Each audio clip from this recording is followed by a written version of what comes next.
as a mentor or advisor, the top skill, I think, is getting the mentee to listen to you, to take action.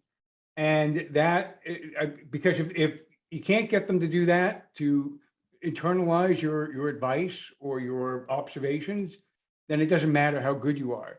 And everything, there's a lot of other skills that are important, but the top one, and that's a combination of both listening, persuasion, and a little bit of psychotherapy, in my opinion.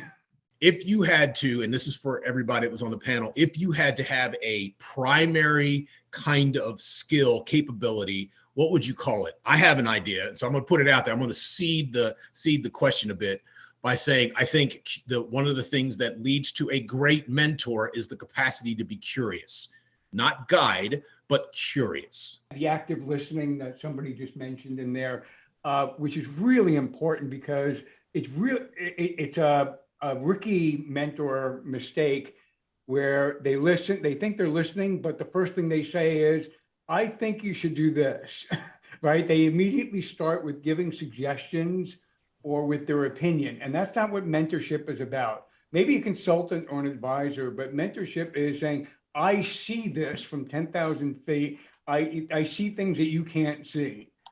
And here's the observation.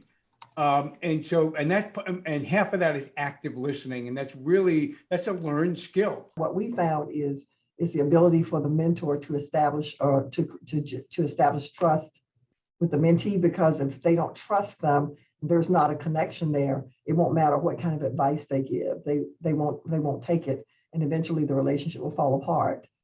So oftentimes we're measuring the success of that mentoring relationship on whether or not it survives. If it survives the duration of the program, then that's a great success right there. If these mentors and mentees are still in touch with each other after the period of time that we told them they had to be, then that is a glowing success.